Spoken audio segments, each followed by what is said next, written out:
Hey everyone, Wolf Lord Rho here. Before I begin today, a big thank you to Kieran for the virtual gift voucher. Thank you very much, my friend. I really appreciate it. Thank you. And so begins our Iron Warriors week, our first ever Traitor Legions week on the channel. Now, to be honest, when I asked the community who wants some Traitor Legion love, I was not expecting the Iron Warriors to get such a response. I think probably due just to their boring reputation that seems to be out there. But you know, that really couldn't be any further from the truth. In reading so many of the Iron Warriors and Perturabo stories, the story of the Iron Warriors is beyond fascinating. They, as much as any legion, are truly shaped by the legacy of their Primarch. So this week will most definitely be an unofficial Primarch week. As to understand the forging of the Iron Warriors, we must first understand the forging of its Primarch. And where better place to begin than with the birth of Perturabo himself. Spoiler warning to begin, the events we are discussing today are from the short story The Emperor's Architect by Guy Haley. As always, I really recommend you read the story for yourself first, as that's the best way to enjoy the lore for yourself. Not only that, but we help to support the great Games Workshop and Black Library. I will put a link in the description as always. But with that said, let's just jump straight in. Now, the events of The Emperor's Architect follow a pair of Rembrandters as they are sent to Olympia to catalogue the life of Perturabo. However, during this story, we are given glimpses into the mind of Perturabo himself. And it's absolutely fascinating because it begins with Perturabo still within his Primarch incubator. And we get to see the very beginning of the Primarch himself. And it begins with random thoughts coming together. The consciousness building brick by brick, thought by thought. Outside, the being's body was only warm dark, and the mechanical rhythms of an artificial womb. There had been voices, and a presence that touched and moulded, but they were gone. And immediately, this is what I love. The Primarch's minds are such an unrivaled creation that they were even aware of their own creation as it was taking place. The voices of scientists working around them, Malcador, Valdor, and then of course the Emperor himself, feeling his very presence, moulding them each into their given forms.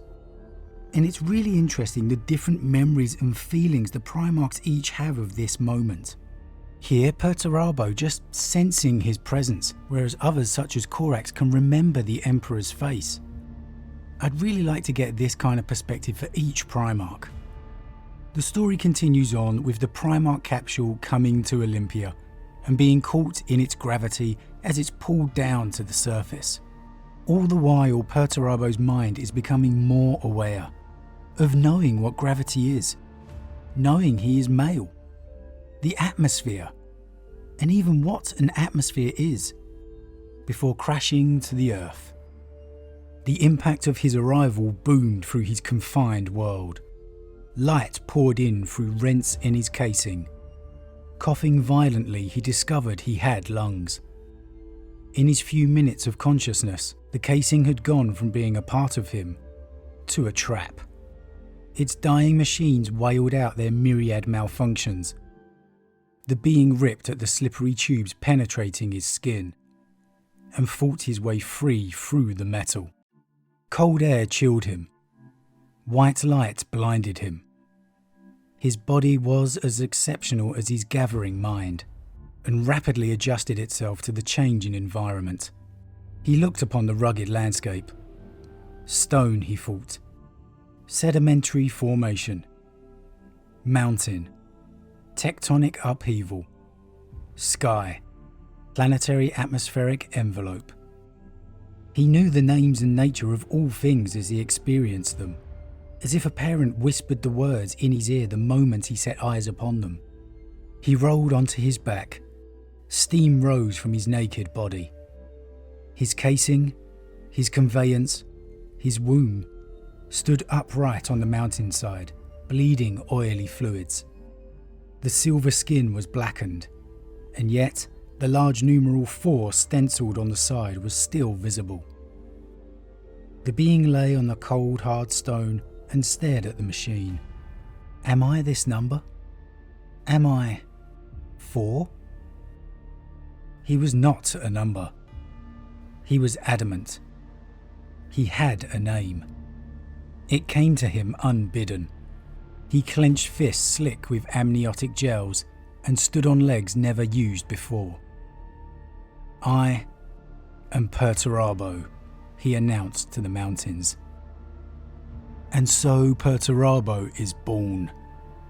Which again is an interesting revelation, as I never knew Perturabo was always intended to be that name. It was the name given to him by the Emperor. He wasn't named by some human king on a far-flung speck in the galaxy somewhere, like so many of his brothers. He was named Perturabo by the Emperor of mankind. I'd love to know all of the Emperor-given names for the Primarchs. Or with the Emperor's gift of foresight, did he always know these were the names that they were going to have? And so he chose the same ones. Interestingly, in the book Valdor, we do catch a glimpse of the Legion symbols within the Primarch laboratory.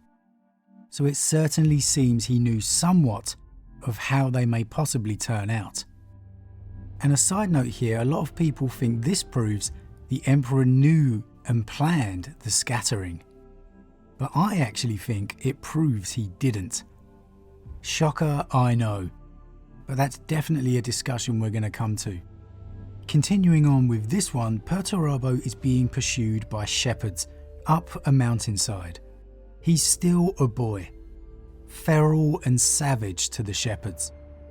His teeth red with their flock's blood, and he's using their leathery skins as clothing.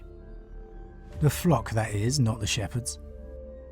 And Perturabo's admiring the fact that they're still pursuing him, yet they fear him. And then the screams come. Someone, something, is mauling the shepherds. And interestingly, Perturabo continues climbing, heading for the sanctuary of the thin air he knows his pursuers can't breathe. For so many of the Primarchs, it wouldn't matter that they were his pursuers. They have a built-in instinct to protect them.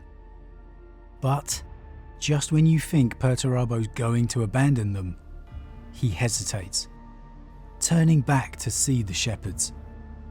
They're being mauled by a huge, feathered serpent, its mouth large enough to swallow a man whole. And this is where we get to the biggest glimpse yet of the mind of the Primarch to be. Curious, Perturabo waited until the snake swung around so he could see what it had, and glimpsed the head and shoulders of a boy protruding from the mouth. He was being drawn inch by inch down into the snake's gullet. The other shepherds beat the snake with sticks and stabbed hopelessly at it with their long knives. They were agitated, upset. The serpent would not release the boy. Why did they not retreat? The creature had its meal. It would not give it up. And while it had the boy, it would not eat them. They had no weapons that could hurt it, but continued their fruitless attacks regardless, putting themselves in harm's way. It was illogical. Remember, this isn't a Perturabo who's leading a legion. This is the instinctive thoughts of a Primarch whose mind is still forming.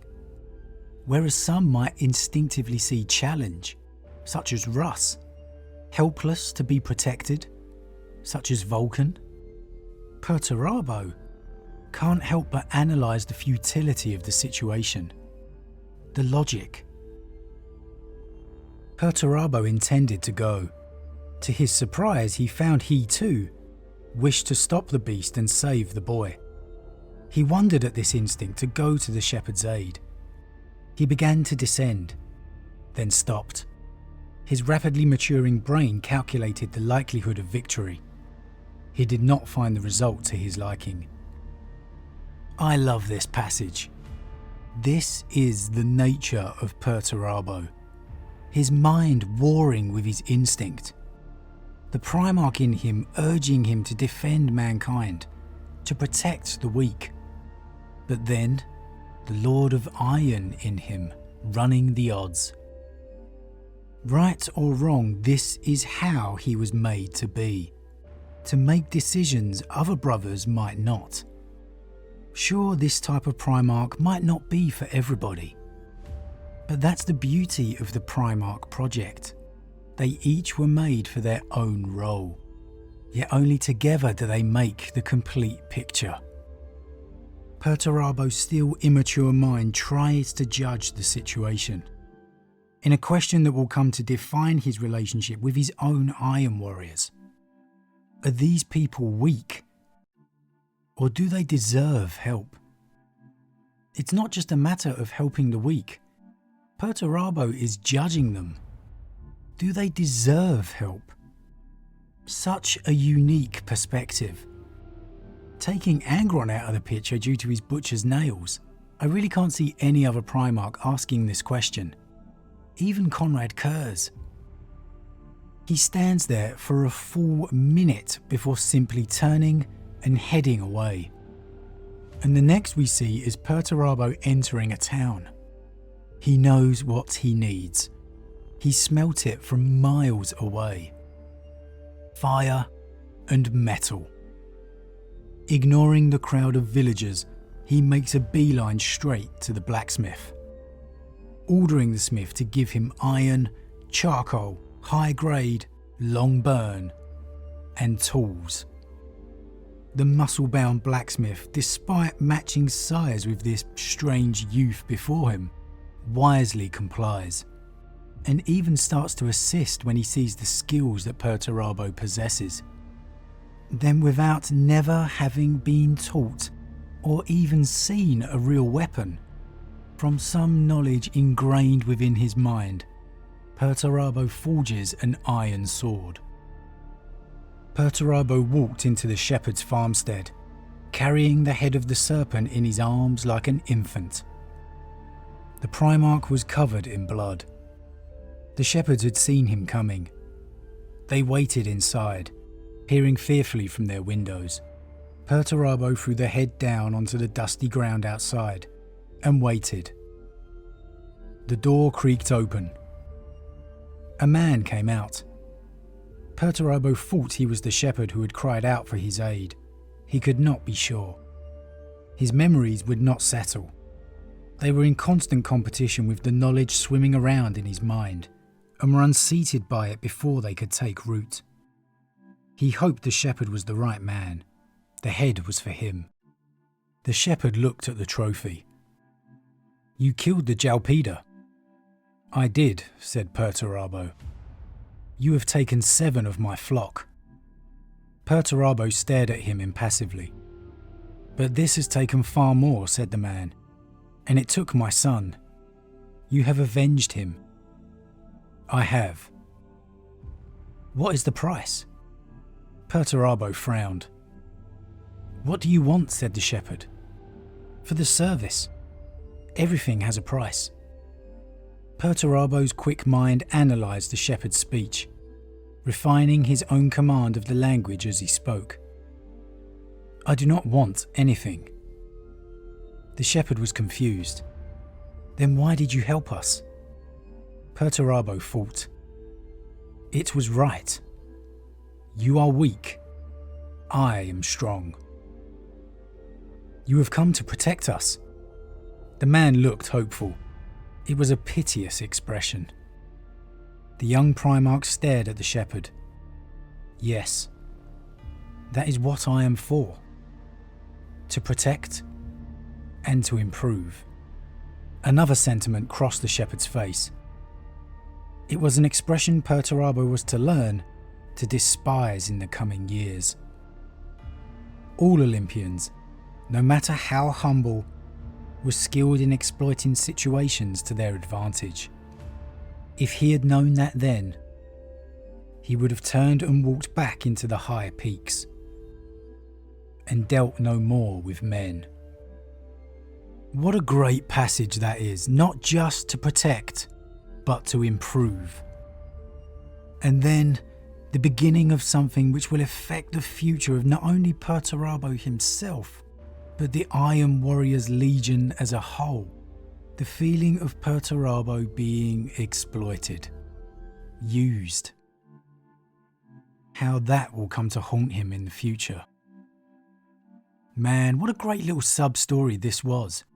Just a few short passages of a larger story, but so telling. To see what comes instinctively to his mind, to his nature, the Primarch he was going to be, and the differences and similarities to the one that became the Hammer of Olympia. Man, it's so fascinating when we get these moments. They're really some of the most fantastic moments within the lore for me. As always guys, what do you think? Surprised by the instincts of the Lord of Iron? Would another Primarch have just attacked the beast even unarmed to save the young villager, regardless of the odds? I can't imagine Russ standing back and calculating the odds before he dives straight in, or many others come to think of it. Why do you think the Emperor made Perturabo this way? What was the true role of Perturabo, and in turn the Iron Warriors? Ah, what a great look. I thoroughly enjoyed this first deep dive look into the nature of Perturabo, and I can't wait to continue that tomorrow. As always guys, a huge thank you to all my subscribers. Your support really means a lot to me, it truly does. And if you're new, please consider subscribing to help the channel grow. And if you enjoyed this particular vid, then why not drop a like on it too. But with that said, I am off, and I'll see you all again real soon.